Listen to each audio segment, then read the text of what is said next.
ಅಭಿವೃದ್ಧಿ ನಿಗಮದ ಅಧ್ಯಕ್ಷರಾಗಿ ಮಂಜುನಾಥ್ ಗೌಡರು ಕೊಡುಗೆ ಏನು ಮಲೆನಾಡಿಗೆ? ಯಾವ ಇಲಾಖೆಗಳು ಮಾಡೋದಕ್ಕಾಗೋದಿಲ್ಲ ಅಂತ ಸಣ್ಣ ಸಂಪರ್ಕ ರಸ್ತೆಗಳು ಮಾಡೋದಕ್ಕೆ ಅವಕಾಶ ಇದೆ.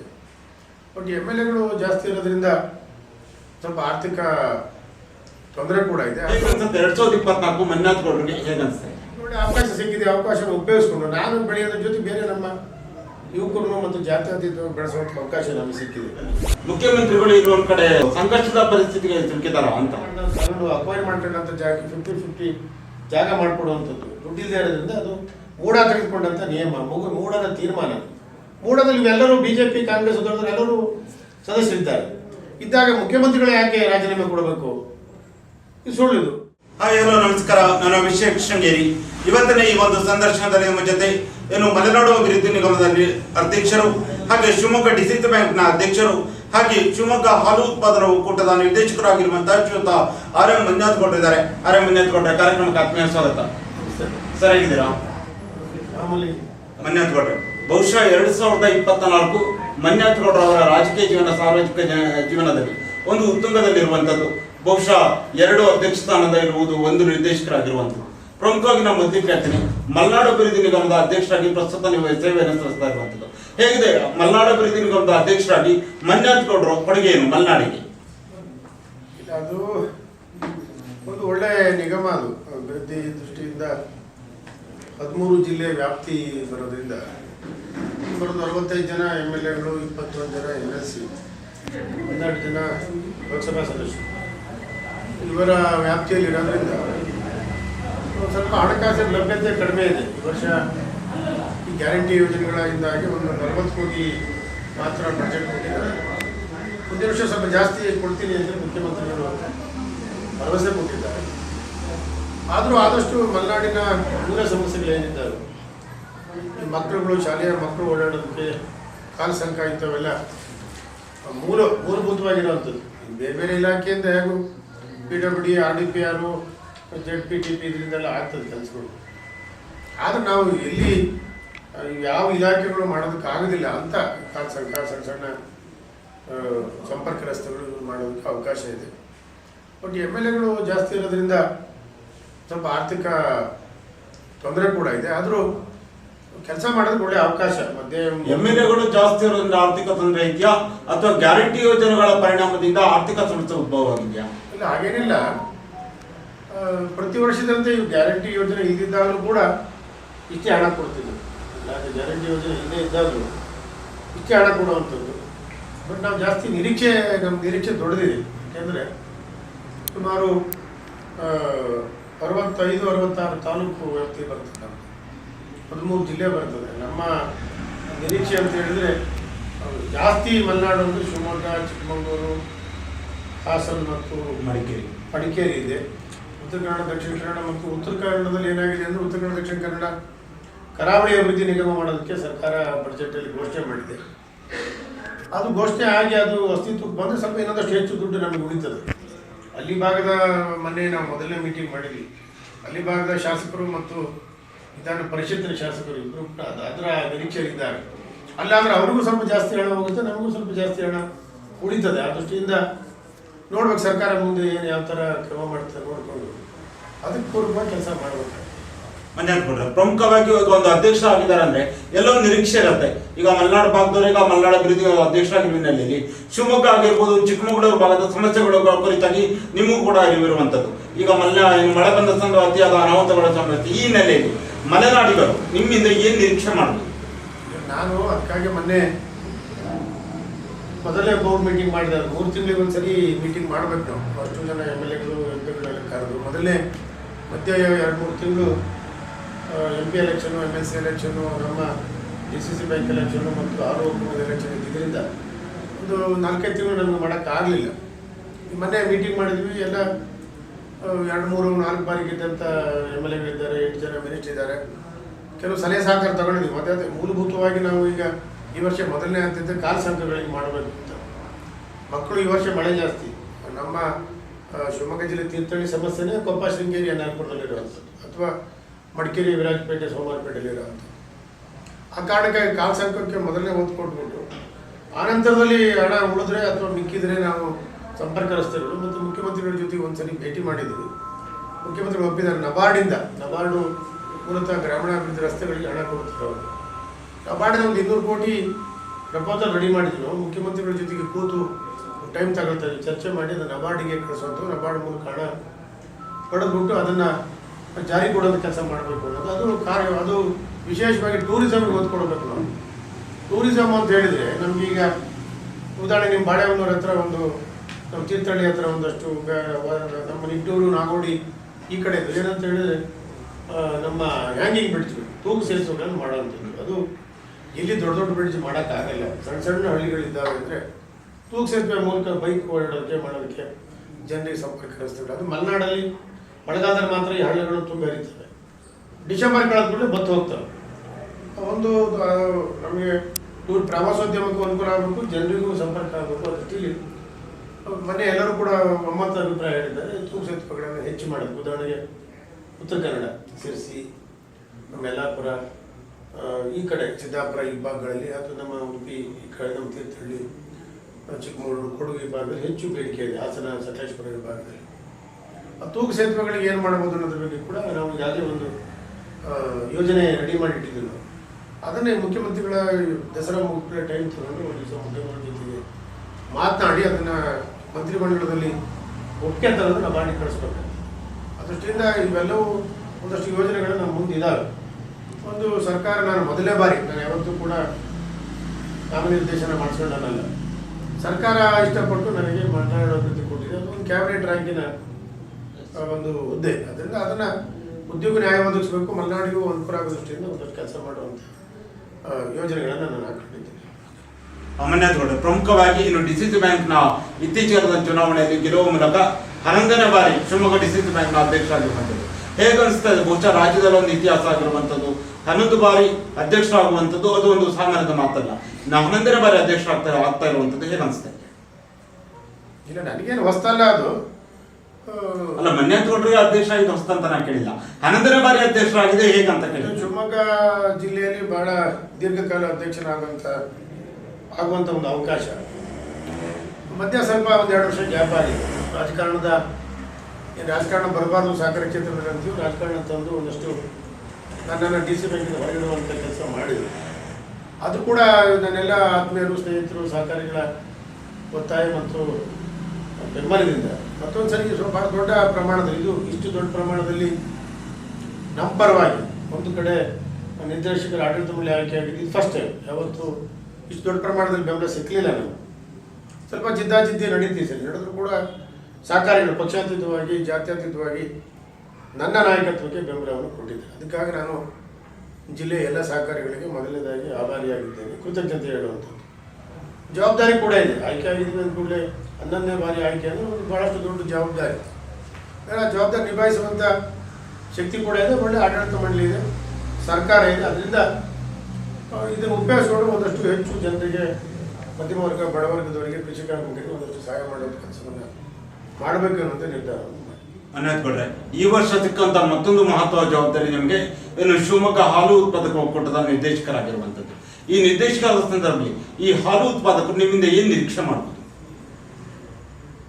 ಇಲ್ಲಿ ಇಷ್ಟು ವರ್ಷ ನಾನು ಹಾಲಿನ ಡೈರಿ 2 ಕಡೆ ಸ್ಥಾಪನೆ ಮಾಡಿದ್ದೆ. ನಾನು ಸಿರಿಗೆರೆ ಮತ್ತು ನಮ್ಮ ಊರಲ್ಲಿ 2 ಹಾಲು ಉತ್ಪಾದಕರ ಸಹಕಾರ ಸಂಘ ನಾನೇ ಸ್ಥಾಪನೆ ಮಾಡಿ ಅದು ಒತ್ತು ಕೊಟ್ಟಿದ್ದೆ. ಬಟ್ ಹೆಚ್ಚು ಫೋಕಸ್ಸು ಡಿ.ಸಿ.ಸಿ ಬ್ಯಾಂಕ್ ಕಡೆ ಇದ್ದಿದ್ದರಿಂದ ಆ ಕಡೆ ಹೋಗಲಿಲ್ಲ. ಬಟ್ ನನ್ನ ಜೊತೆಗಿದ್ದಂಥವರೇ, ನಮ್ಮ ಶಿಷ್ಯರೇ ಅಲ್ಲಿ ಅಧ್ಯಕ್ಷರು ಮಾಡುವಂಥದ್ದು ಮಾಡ್ತಾ ಇದ್ದೇನೆ.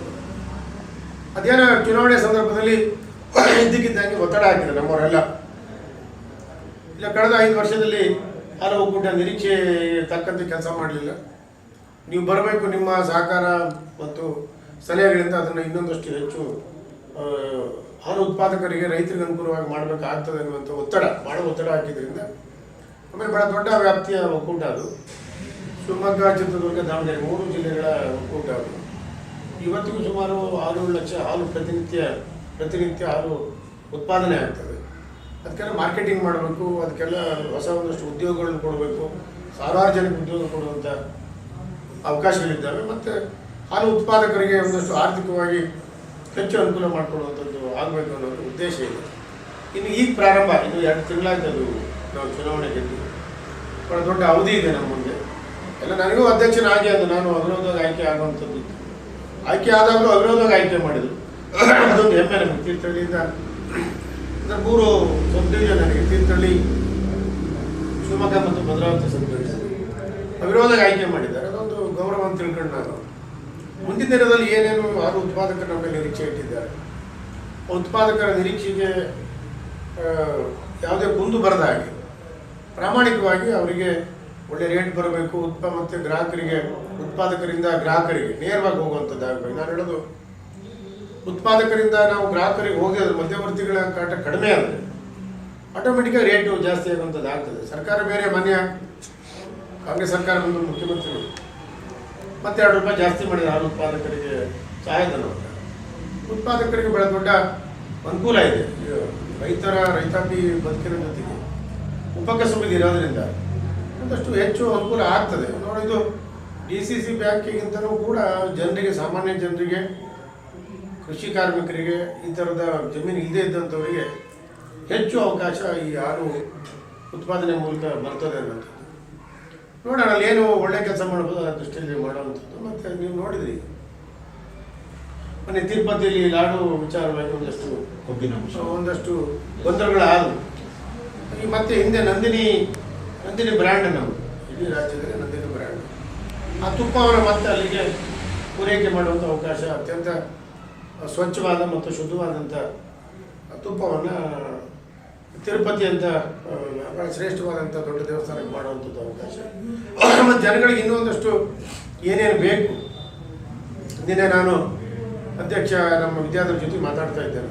ನೋಡಿ, ಈಗ ನಂದಿನಿ ಪೇಡ ಬಿಡುಗಡೆ ಆಗಿದೆ, ನಂದಿನಿ ತುಪ್ಪ ಬಿಡುಗಡೆ ಆಗಿದೆ, ಪನ್ನೀರ್ ಇದೆ, ಲಾಡು ಇದೆ, ಕೋಡ್ಬಳೆ ಇದೆ, ಚಕ್ಲಿ ಇದೆ, ಐಸ್ ಕ್ರೀಮ್ ಇದೆ. ಇವೆಲ್ಲವೂ ಕೂಡ ಬೇಕಾದಷ್ಟು ಬ್ರ್ಯಾಂಡ್. ಜೊತೆಗೆ ನಿನ್ನೆಯಿಂದ ಬೇರೆ ದೇಶದ ಕ್ರಿಕೆಟ್ ಟೀಮ್ನಲ್ಲೂ ಕೂಡ ನಂದಿನಿಯ ಬ್ರ್ಯಾಂಡ್ ಇತ್ತೀಚಿನ ವರ್ಲ್ಡ್ ಕಪ್ನಲ್ಲಿ ಇರೋದನ್ನ ಕೂಡ ಅವರ ಒಂದು ಶರ್ಟ್ ಮೇಲೆ ನಂದಿನಿ ಬ್ರ್ಯಾಂಡ್ ಇರುವಂಥದ್ದು ಕೂಡ ಗಮನಿಸ್ತೀವಿ. ಇಲ್ಲ, ಅದು ನಂದಿನಿ ಮತ್ತು ಅಮೂಲು ಕುರಿಯನ್ ಅವರ ಬಹಳ ದೊಡ್ಡ ಕನಸಿನ ಕೂಸು. ಅದರದ್ದೇ ಸೇಮ್, ಅದರದ್ದೇ ಮಾದರಿ, ಹೆಸರು ಬೇರೆ. ಗುಜರಾತ್ ಮೂಲ ಅಮೂಲು, ಇದು ನಂದಿನಿ ನಮ್ಮ ಬ್ರ್ಯಾಂಡ್. ಬಹಳ ವಿಶೇಷ ಶುದ್ಧತೆಗೆ ಮತ್ತು ಸ್ವಚ್ಛತೆಗೆ ಮತ್ತು ಪೌಷ್ಟಿಕತೆಗೆ ಬಹಳ ದೊಡ್ಡ ಹೆಸರು ನಂದಿನಿ. ನಾನು ಯಾವಾಗಲೂ ಹೇಳ್ತೀನಿ. ಮೊನ್ನೆ ನಾನು ಮೊದಲನೇ ಮೀಟಿಂಗ್ಗಳಲ್ಲಿ ನಂದಿನಿ ಬ್ರ್ಯಾಂಡಿನ ಗೌರವ ಏನಿದೆ ಅದು ಚೂರು ಕಿಚನ್ ಕಡಿಮೆ ಆಗಬಾರ್ದು. ಆ ದೃಷ್ಟಿಯಲ್ಲಿ ನಾವು ನಿನ್ನೆ ಮಾತಾಡ್ತೀನಿ. ಸಂಜೆ 1 ಗಂಟೆ ನಾವು ಕೂತು ಚರ್ಚೆ ಮಾಡಿದ್ವಿ. ಒಂದಷ್ಟು ಈ 5 ವರ್ಷದ ಅವಧಿಯಲ್ಲಿ ಎಷ್ಟು ಹೊಸ ಸ್ಟಾಲ್ಗಳನ್ನು ಮಾಡ್ಬೋದು, ಮಾರ್ಕೆಟಿಂಗು ಏನು ಮಾಡ್ಬೋದು, ಮಾರ್ಕೆಟಿಂಗ್ ಮಾಡೋದ್ರ ಮೂಲಕ ಸಾವಿರಾರು ಜನ ನಿರುದ್ಯೋಗಿ ಯುವಕರಿಗೆ ಉದ್ಯೋಗ ಕೊಡುವಂಥದ್ದು ಆಗ್ತದೆ. ಗ್ರಾಹಕರಿಗೆ ಒಳ್ಳೆ ಹಾಲು, ಯಾಕಂದರೆ ಬೇಕಾದಷ್ಟು ಖಾಸಗಿ ಡೈರಿಗಳ ಹಾಲು ಬರ್ತಾ ಇದೆ, ಪೂರ್ತಿ ಏನೇನೋ ಮಿಕ್ಸ್ ಮಾಡ್ತಾರೋ. ಇವತ್ತು ನೀವು ತಿರುಪತಿ ಲಡ್ಡಿನ ಬಗ್ಗೆ ಹೇಳಿದ್ವಿ. ನನ್ನಂದಾಜು ಮಾತನಾಡೋರು ಎಲ್ಲರೂ ಈ ಖಾಸಗಿ ಹಾಲು ಉತ್ಪಾದಕರು ಏನಿದ್ದಾರೆ, ಅದು ಹಾಲು ಡೈರಿಗಳು ಏನಿದ್ದಾರೆ, ಏನೇನು ಮಿಕ್ಸ್ ಮಾಡ್ತಾರೋ ಗೊತ್ತಿಲ್ಲ ಅವರು. ನಂದಿನಿ ಪರಿಶುದ್ಧವಾದಂಥ ಹಾಲು, ಅದು ಏನು ಮಿಕ್ಸ್ ಮಾಡೋಕ್ಕೆ ಬರಲ್ಲ, ತಕ್ಷಣ ಗೊತ್ತಾಗುತ್ತೆ ಅದೆಲ್ಲ. ನಂದಿನಿ ಅಂತ ನಮ್ಮ ಕರ್ನಾಟಕದ ಹೆಮ್ಮೆ. ಆ ಕಾರಣಕ್ಕಾಗಿ ಅದಕ್ಕಿನ್ನೊಂದಷ್ಟು ಹೆಚ್ಚು. ಆಮೇಲೆ ನನ್ನಂದಾಜು ಶಿವಮೊಗ್ಗ ಹಾಲು ಉತ್ಪಾದನೆಯಲ್ಲಿ ಬಹಳ ದೊಡ್ಡ ಹೆಸರು. ಅದನ್ನು ರಾಜ್ಯ ಮಟ್ಟದಲ್ಲಿ ಉಳಿಸ್ಕೊಂಡು ಹೋಗುವಂಥದ್ದು. ರಾಷ್ಟ್ರ ಮಟ್ಟದಲ್ಲಿ ಈ ಮೊನ್ನೆ ಕೇರಳದವರು ನಮ್ಮ ಹಾಲು ತಗೊಂಡಿದ್ದು ಓಣಂ ಸಂದರ್ಭದಲ್ಲಿ. ಕೇರಳದ ಹಾಲು ಉತ್ಪಾದನೆ ಕಡಿಮೆ, ನಮ್ಮ ಹಾಲನ್ನು ಬಳಸ್ಕೊಂಡಿದ್ವಿ. ಬೇರೆ ಬೇರೆ ರಾಜ್ಯಗಳಿಗೂ ಶಿವಮೊಗ್ಗ ಒಕ್ಕೂಟದ ಶ್ರೇಷ್ಠ ಹಾಲನ್ನು ಬಳಸ್ಕೊಡುವಂಥದ್ದು, ತುಪ್ಪ ಮಾಡೋದು. ನಿಮಗೆ ಹೇಳಿದೆ, ನಿನ್ನೆ ಮಾತಾಡಿದೆ ನಾನು. ಮೊದಲೇ ಬಿಡುಗಡೆ ಮಾಡ್ತಾ ಇದ್ವಿ ನಾವೀಗ ಉದಾಹರಣೆಗೆ ಪಾಯಸ ಮಿಕ್ಸ್ ಮಾಡಿದ್ವಿ. ಪಾಯಸವನ್ನು ರೆಡಿ ಇರ್ತದೆ ಪಾಯಸ. ಬೇರೆ ಬೇರೆ ನಿಮಗೆ ಪ್ಯೂರು ಬಾದಾಮಿ ಮಿಕ್ಸ್ ಇದೆ, ಬಾದಾಮಿ ಹಾಲು ಕುಡಿಯೋದು. ಬೇರೆ ಬೇರೆ ಲಸ್ಸಿ ಇದೆ. ಈಗ ನಂದಿನಿ ಬ್ರ್ಯಾಂಡ್ ಅಡಿಯಲ್ಲಿ ನಂದಿನಿ ಇಡ್ಲಿ ಮಿಕ್ಸನ್ನು ಬಿಡುಗಡೆ ಮಾಡ್ತಾ ಇದ್ದಾರೆ. ಏನು ಇಡ್ಲಿಗೂ ನಿಮಗೂ ಏನಂತ ಜನ ಕೇಳ್ತಾರೆ. ಅಲ್ಲಿ ನಂದಿನಿ ಉತ್ಪನ್ನಗಳನ್ನು ಅದರಲ್ಲಿ ಸೇರಿಸಿ ಮಾಡುವಂಥದ್ದು ಕೆಲಸಗಳು. ಅದರಿಂದ ಹೀಗೆ ಒಂದಷ್ಟು ಜನರಿಗೆ ಆರೋಗ್ಯಪೂರ್ಣವಾದಂಥ ನಂದಿನಿ ಹಾಲು. ಮತ್ತು ಇನ್ನೊಂದು ಸಿದ್ದರಾಮಯ್ಯವರು ಭಾಳ ಒಳ್ಳೆ ಕೆಲಸ ಮಾಡಿದ್ದಾರೆ. ಮಕ್ಕಳಿಗೆ, ಶಾಲೆಯ ಮಕ್ಕಳಿಗೆ 6 ದಿನ 5 ದಿನ ಈ ಹಾಲನ್ನು ಕೊಡೋದು ಪ್ರಮುಖವಾದ ಒಂದು ಭಾರಿ. ಅದು ರಾಗಿ ಮಾಲ್ಟ್ ಸಾಯಿಬಾಬಾ ಫೌಂಡೇಶನ್ ವತಿಯಿಂದ, ಸತ್ಯಸಾಯಿ ಫೌಂಡೇಶನ್ ವತಿಯಿಂದ ಅದ್ರ ಜೊತೆಗೆ ಸೇರಿಕೊಂಡು ಅದನ್ನು ಹಾಲು ಕೊಡುವಂಥ ಕೆಲಸ. ಮೊಟ್ಟೆ ಚಿಕ್ಕಿ ಕೊಡುವಂಥ ಕೆಲಸ ಇದೆ. ಮೊಟ್ಟೆ ತಿಂದಿದ್ದು ಚಿಕ್ಕಿ ಕೊಡು. ಅದೇ ಥರದ ಹಾಲನ್ನು ಕೂಡ ಮಕ್ಕಳಿಗೆ ಪೌಷ್ಟಿಕವಾಗಿ ದೈಹಿಕ ಗಟ್ಟಿಯಾಗೋದಕ್ಕೆ ಅದೊಂದು ವಿಶೇಷವಾದ ಯೋಜನೆ. ಇವೆಲ್ಲವೂ ಕೂಡ ಒಂದು ಸಾರ್ವಜನಿಕವಾಗಿ ಒಂದು ಕೆಲಸ ಮಾಡೋದಕ್ಕೆ ಅವಕಾಶ. ನಾನು ಇಂಟ್ರೊಡಕ್ಷನ್ ಮಾಡ್ತಾನೆ ಹೇಳಿದೆ 2024 ಬಹುಶಃ ಮಂಜುನಾಥಗೌಡರವರ ಒಂದು ಸಾರ್ವಜನಿಕ ಜೀವನದಲ್ಲಿ ಅತ್ಯಂತ ಉತ್ತುಂಗದಲ್ಲಿ ಇರುವಂಥದ್ದು, ಸುವರ್ಣಾಕ್ಷರದಲ್ಲಿ ಬರೆದಿರುವಂಥದ್ದು. ಒಂದು ಕಡೆ ಮಲ್ನಾಡ ಅಭಿವೃದ್ಧಿ ನಿಗಮದ ಅಧ್ಯಕ್ಷರಾಗ್ತೀರಾ, ಡಿಸಿಸಿ ಬ್ಯಾಂಕ್ ಅಧ್ಯಕ್ಷರಾಗ್ತೀರಾ ಮತ್ತೊಮ್ಮೆ, ಹಾಗೆ ಏನು ಹಾಲು ಉತ್ಪಾದಕರ ಒಕ್ಕೂಟದ ನಿರ್ದೇಶಕರಾಗ್ತೀರಾ. ಹೇಗನ್ಸುತ್ತೆ 2024 ಮಂಜುನಾಥಗೌಡರಿಗೆ ಹೇಗನ್ಸುತ್ತೆ? ಅಲ್ಲ, ಸಾರ್ವಜನಿಕ ಜೀವನದಲ್ಲಿ ಇದ್ದಾಗ ಸಾರ್ವಜನಿಕ ಜೀವನದಲ್ಲಿ ಏರುಪೇರುಗಳು ಸಹಜವಾಗಿ ಆಗ್ತದೆ.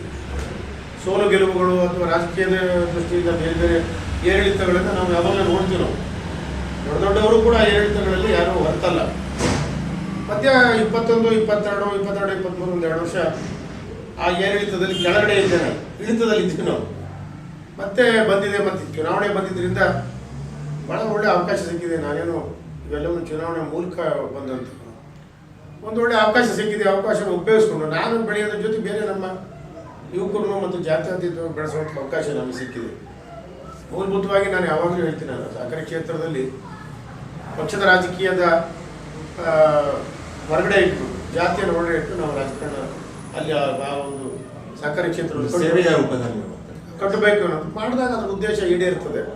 ನಾನು ಈಗಲೂ ಹೇಳುವಂಥದ್ದು, ಬಡ ಜನ ನಮಗೆ ರಾಜಕೀಯ ವಿರುದ್ಧ ಮಾಡೋಂಥವ್ರು ಸಹಕಾರಿ ಕ್ಷೇತ್ರದಲ್ಲಿ ನನಗೆ ಸಂಪೂರ್ಣ ಸಹಕಾರ ಮಾಡ್ತಾರೆ. ಅದನ್ನು ಹಾಗೆ ಉಳಿಸ್ಕೊಂಡು ಹೋಗ್ಬೇಕು ಅನ್ನೋದು ನಮ್ಮ ಉದ್ದೇಶ. ಇಲ್ಲೂ ಕೂಡ ರಾಜಕೀಯ ಬೆರೆಸದೇ ಇದ್ದಾರೆ ಸಹಕಾರಿ ಕ್ಷೇತ್ರವನ್ನು ಅದಕ್ಕೊಂದು ಗೌರವ ತಂದುಕೊಳ್ಳೋದು ಕೆಲಸವನ್ನು ಖಂಡಿತ ನನ್ನ ನಾಯಕತ್ವದಲ್ಲಂತೂ ಆಗುತ್ತದೆ. ಮಂಜುನಾಥಗೌಡ್ರೆ, ಈಗ ರಾಜ್ಯಾದ್ಯಂತ ಎಲ್ಲಾ ಮಾಧ್ಯಮಗಳಲ್ಲಿ ಎಲ್ಲರ ಬಾಯಲ್ಲಿ ಚರ್ಚೆ ಆಗ್ತಿರುವಂತಹ ವಿಚಾರ ಮುಖ್ಯಮಂತ್ರಿಗಳ ವಿಚಾರ, ಮೂಢ ಹಗರಣದ ಕುರಿತಾಗಿ ದೊಡ್ಡ ಮಟ್ಟದಲ್ಲಿ ಚರ್ಚೆ ಆಗ್ತಾ ಇರುವಂಥದ್ದು. ಈಗ ಕೇಂದ್ರದ ಕೆಲವೊಂದು ತನಿಖಾ ತಂಡಗಳು ಕೂಡ ಈ ಒಂದು ಇದಕ್ಕೆ ಆಗಿರುವಂಥದ್ದು, ಇದಕ್ಕೆ ಕೆಲವೊಂದು ವರದಿಗಳನ್ನ ತರಿಸ್ಕೊಂಡಿರುವಂಥದ್ದು. ಎಲ್ಲೂ ಒಂದ್ ಕಡೆ ನೋಡ್ರಿ, ಮೂಗಾಡ ಹಗರಣದಲ್ಲಿ ಮುಖ್ಯಮಂತ್ರಿಗಳು ಇಲ್ಲಿ ಒಂದ್ ಕಡೆ ಒಂದು ಸಂಕಷ್ಟದ ಪರಿಸ್ಥಿತಿಗೆ ಸಿಲುಕಿದಾರ ಅಂತ. ಇಲ್ಲ, ಇದೆಲ್ಲ ಊಹೆ ಅಷ್ಟೇ. ಒಂದು ವಿರೋಧ ಪಕ್ಷದವರ ತಂತ್ರಗಾರಿಕೆ ಮಾಡಿ ಕುತಂತ್ರಗಾರಿಕೆ. ಮೂಢ ಹಗರಣದಲ್ಲಿ ಮಾನ್ಯ ತಂತ್ರ ರಾಜಕಾರಣ ಭಾಗ ಅಲ್ವಾ? ಅಲ್ಲ, ಹೌದೌದು, ಅದು ಮಾಡಲಿ, ತಂತ್ರಗಾರಿಕೆ ಮಾಡಲಿ, ಬೇಜಾರಿಲ್ಲ.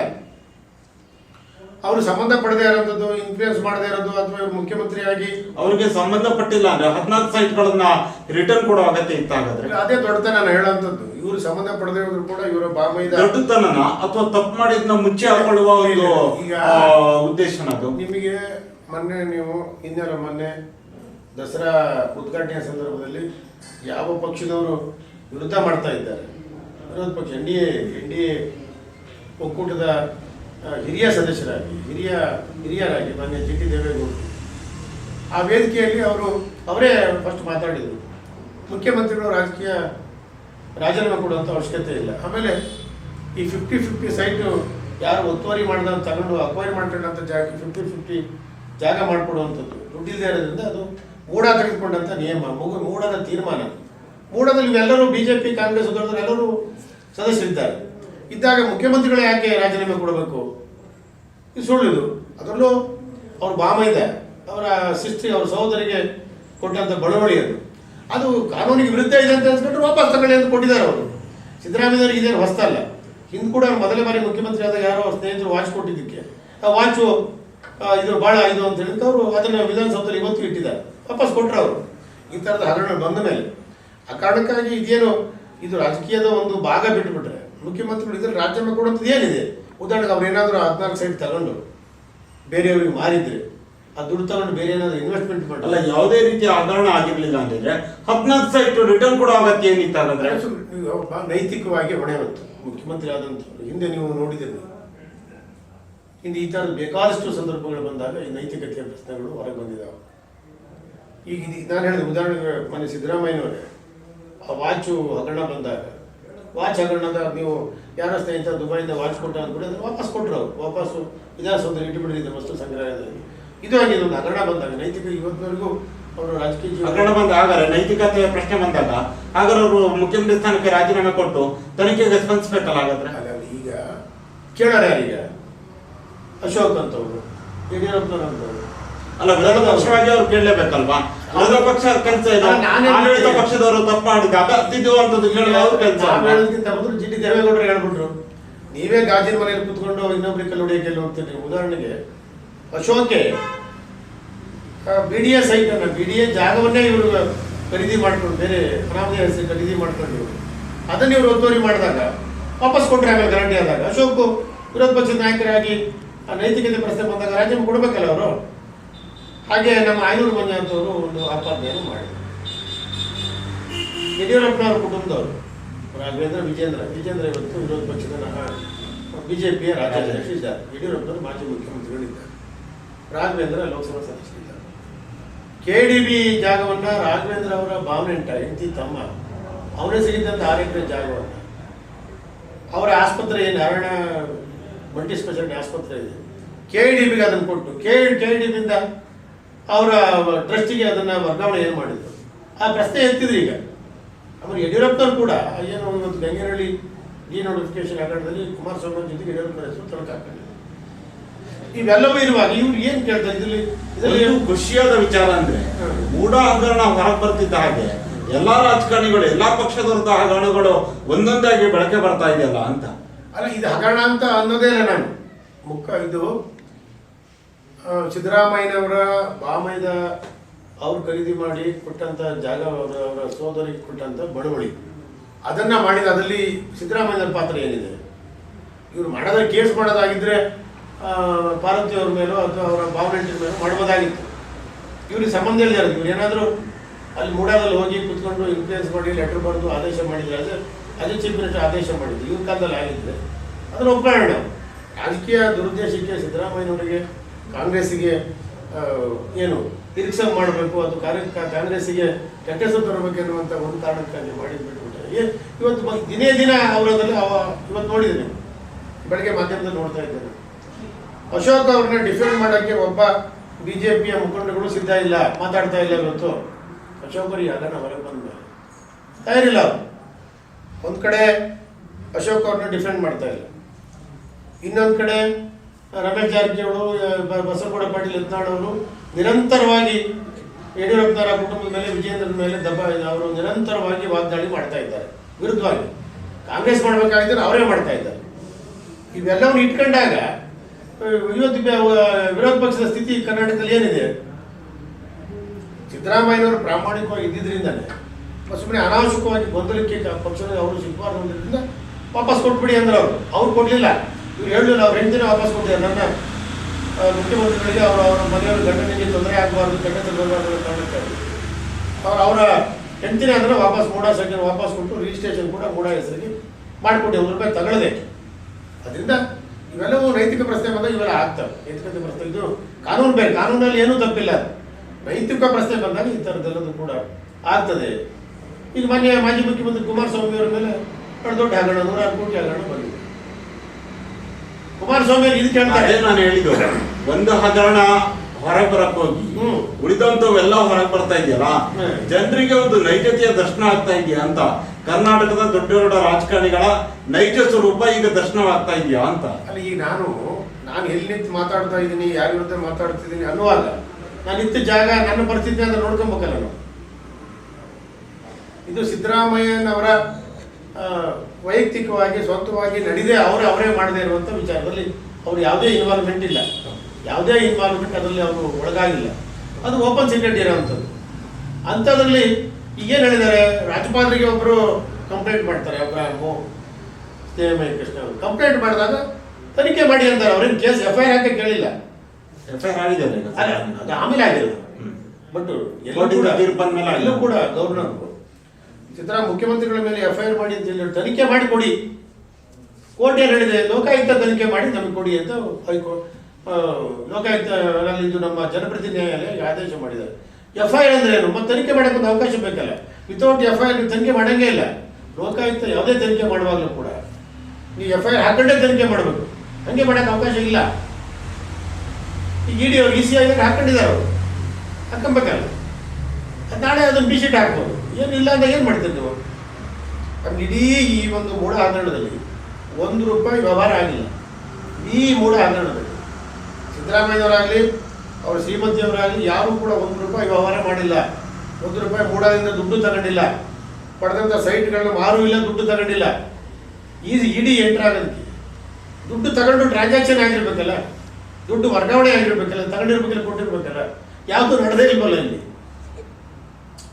ಬರೋದಕ್ಕೆ. ಈಗ ಎನ್ಫೋರ್ಸ್ಮೆಂಟ್ ಡಿಪಾರ್ಟ್ಮೆಂಟ್ ಬರೋದಕ್ಕೆ, ಡೈರೆಕ್ಟರೇಟ್ ಬರೋದಕ್ಕೆ ಎರಡು ಕಾರಣಗಳು.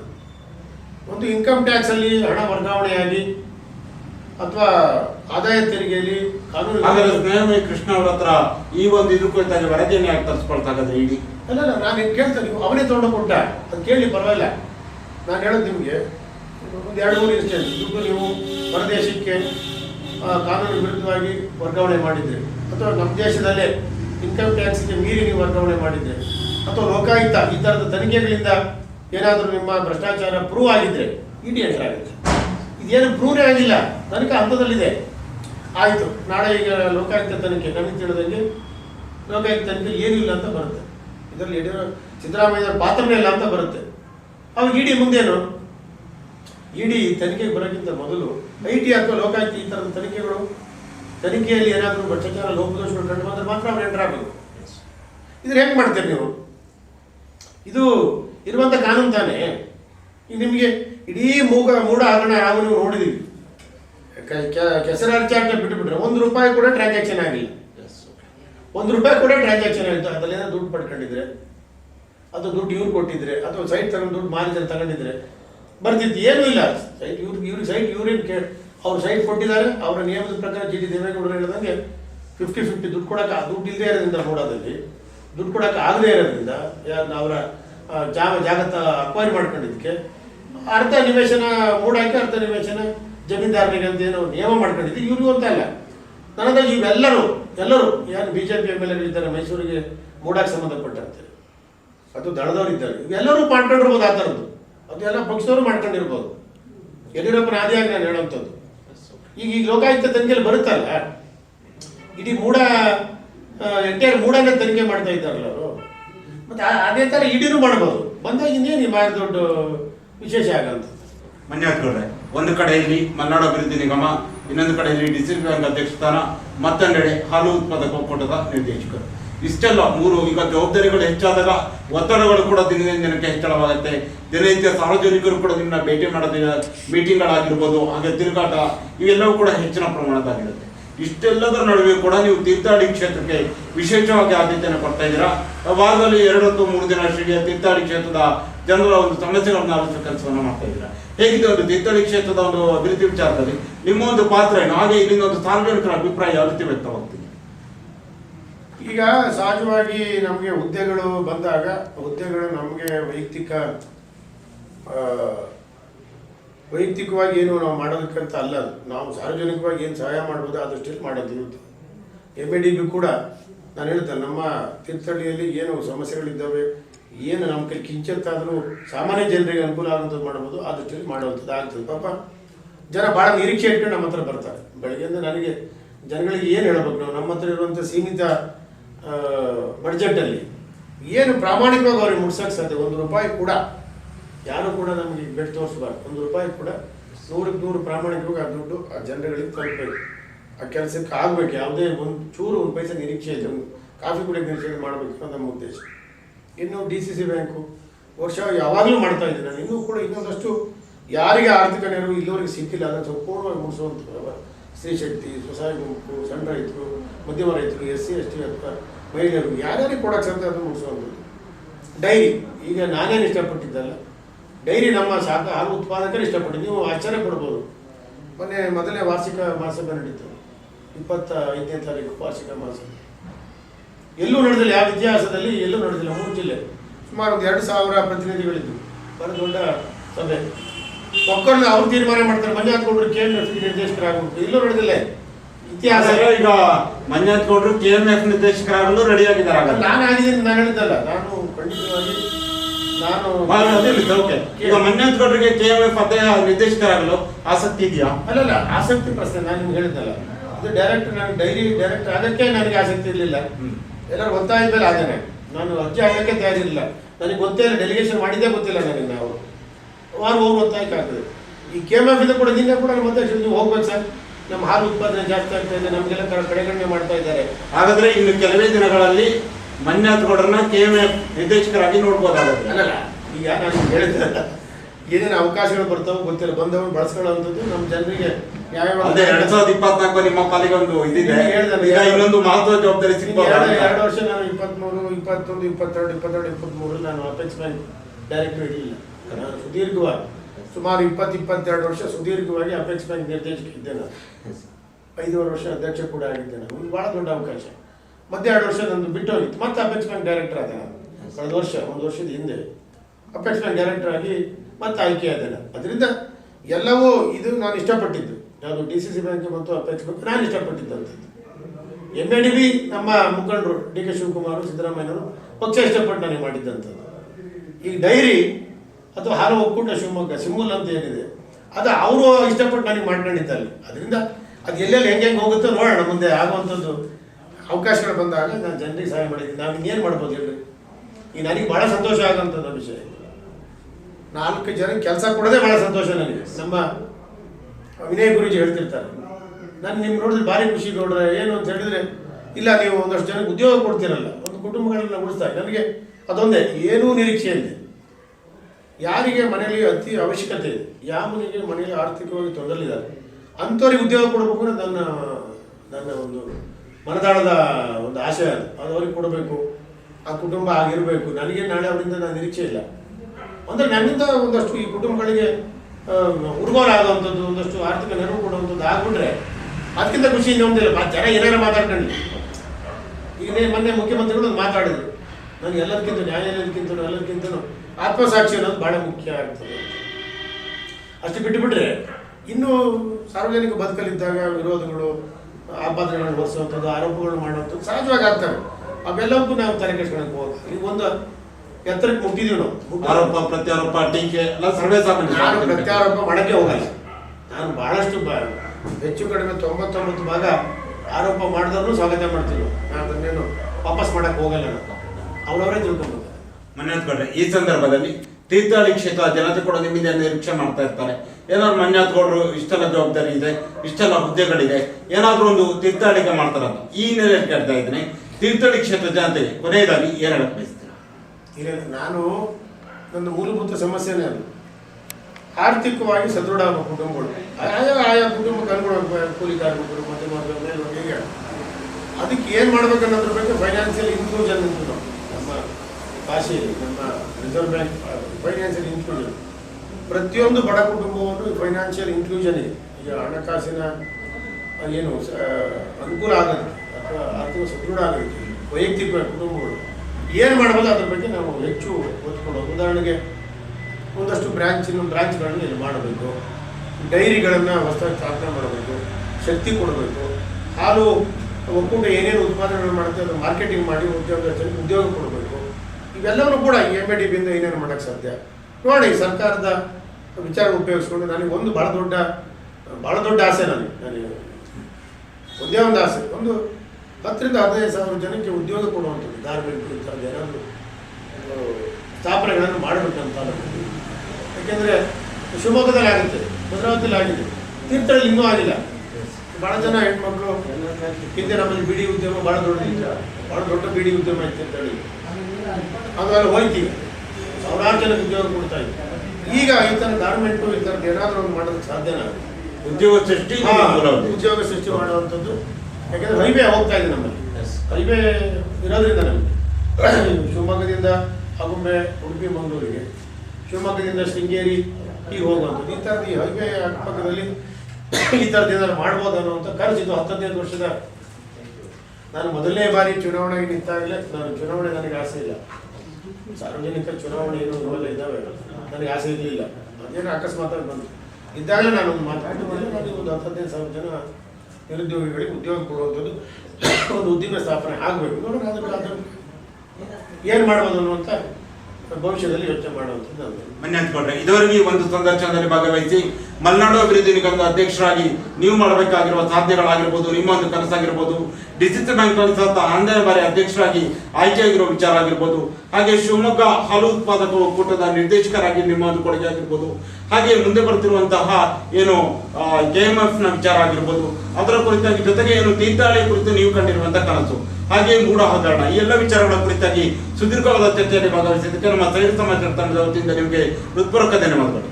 ನಮಸ್ಕಾರ. ನನ್ನ ಅಭಿಪ್ರಾಯಗಳನ್ನು ಕೂಡ ಮನಸ್ಸಲ್ಲಿದ್ದಂಥ ಅಭಿಪ್ರಾಯಗಳನ್ನು ಕೂಡ ನೀವು ಹೊರಗೆ ನಮ್ಮೆಲ್ಲ ಆತ್ಮೀಯರಿಗೆ ತಿಳಿಸುವಂಥ ಕೆಲಸ ಮಾಡೋದಕ್ಕೆ ನಾವೆಲ್ಲ ಇಲ್ಲಿ ಸೇರಿದ್ದೀವಿ. ಅದನ್ನು ಹೊರಗೆ ಹಾಕುವಂಥ ಕೆಲಸ ಕೂಡ ಹಾಕಿಸುವಂಥ ಕೆಲಸ ನೀವು ಮಾಡಿದ್ದೀರಿ. ನಿಮಗೆ ಮತ್ತೊಮ್ಮೆ ನಿಮ್ಮ ಮಾಧ್ಯಮಕ್ಕೆ ವಿಶೇಷವಾದಂಥ ದಸರಾ ಹಬ್ಬದ ಶುಭಾಶಯಗಳು. ಮತ್ತು ಎಲ್ಲ ವೀಕ್ಷಕರಿಗೆ ಯಾರು ಇದನ್ನು ನೋಡ್ತಾರೋ ಎಲ್ಲರಿಗೂ ಕೂಡ ದಸರಾ ಮುಂದಿನ ದಿನಗಳಲ್ಲಿ ಒಳ್ಳೆಯ ದಿನಗಳನ್ನು ಕೊಡುವಂಥದ್ದು, ಶಾಂತಿ ನೆಮ್ಮದಿಯನ್ನು ಕೊಡುವಂಥ ಕೆಲಸವನ್ನು ಆಗಲಿ ಅನ್ನುವಂಥ ಹಾರೈಕೆ. ವೀಕ್ಷಕರೇ, ಇದು ಮಲೆನಾಡು ಅಭಿವೃದ್ಧಿ ನಿಗಮದ ಅಧ್ಯಕ್ಷರು, ಶಿವಮೊಗ್ಗ ಡಿಸಿಸಿ ಬ್ಯಾಂಕ್ನ ಅಧ್ಯಕ್ಷರು ಹಾಗೂ ಶಿವಮೊಗ್ಗ ಹಾಲು ಉತ್ಪಾದಕರ ಒಕ್ಕೂಟದ ನಿರ್ದೇಶಕರು ಹಾಗೂ ಅಪೆಕ್ಸ್ ಬ್ಯಾಂಕ್ನ ನಿರ್ದೇಶಕರಾಗಿರುವಂತಹ ಶ್ರೀಯುತ RM ಮಂಜುನಾಥ್ ಗೌಡರ ಜೊತೆಗಿನ ವಿಶೇಷ ಸಂದರ್ಶನ. ಮುಂದಿನ ವಾರ ಇನ್ನೊಬ್ಬ ವಿಶೇಷ ಅತಿಥಿಯ ಜೊತೆ ನಿಮ್ಮ ಮುಂದೆ ಬರ್ತೇನೆ. ನಮಸ್ಕಾರ.